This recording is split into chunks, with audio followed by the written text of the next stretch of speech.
Assalomu alaykum. Ushbu darsimizdan boshlab scroll bar to'g'risida gaplashishni boshlaymiz. Scroll bar aslida mana bu narsa. Scroll barda dastagi bor, mana hozir sichqoncha bilan ushlab turib, bu tomonga surayotgan narsa shu dastagi hisoblanadi. Ikki tomonga qaragan strelkasi bor mana. Chapga, o'ngga yoki bo'lmasam tik joylashgan scroll bar bo'lsa, tepaga, pastga. Bundan tashqari yo'lakchasi bor. Buni track deyiladi. Yo'lakchasiga bosgan vaqtimizda ham scroll barni dastaga suriladi. Scroll bar ma'lum bir joyga sig'mayotgan narsani kontrol bo'ladimi, rasm bo'ladimi, xolos nima bo'lishidan qat'iy nazar, ma'lum bir joyga sig'may turgan narsani ko'rishda yordam beradigan bitta vosita bu. Scroll barni o'rganishga kirishsak, JavaFX da ham scroll bar yasash mumkin. Buning uchun alohida bitta scroll bar degan klass bor. Yasash uchun shu klassning nomini yozib, undan keyin obyektimizga nom beramiz. Masalan, CB deylik. Barobar new scroll bar deymiz. Obyektini yasab oldik. Scroll barda keyin minimum, maksimum qiymatlarni ham o'rnatish mumkin. Joriy qiymatni ham belgilash mumkin. Scroll barga minimum qiymat setMin metodi orqali beriladi. Masalan, biz 0 bersak, maksimum qiymat setMax metodi yordamida beriladi. 100 beraylik. Joriy qiymatni berish uchun uni setValue metodidan foydalanamiz. Aytaylik 50 beraylik, o'rtadan ko'rinadi shunda. Scroll barni yasab oldik. Endi hozir oynaga joylashtirish qoldi xolos. Stack pane yasaymiz. Yasayotgan vaqtimizda bir yo'la bunga scroll barni ko'rsatib qo'yamiz. Set padding qilib hamma yo'g'idan 10 dan joy bersak. Hamma tomonidan 10 dan joy berdik.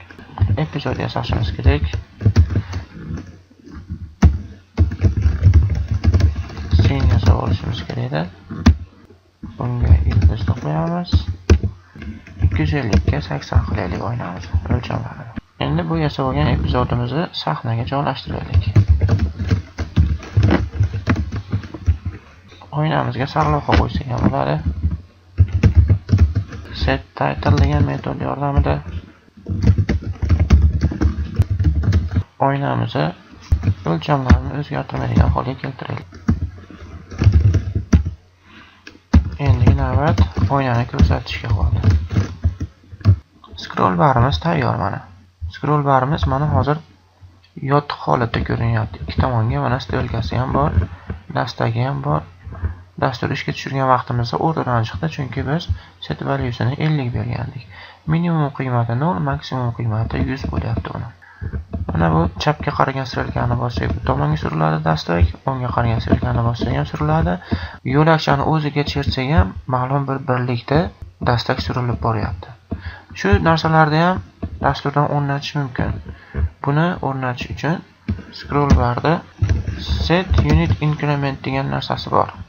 Shunga qancha qiymat bersak, strelkalarni bosgan vaqtimizda shu biz bergan qiymatga o'zgaradi. Masalan, shunga 25 berib ishlatib ko'rsak, hozir mana 2 marta chersam chekkaga kelib qoldi mana. Chunki 2 marta 25 qaragandan keyin 0 minimum qiymatga kelib qoldi.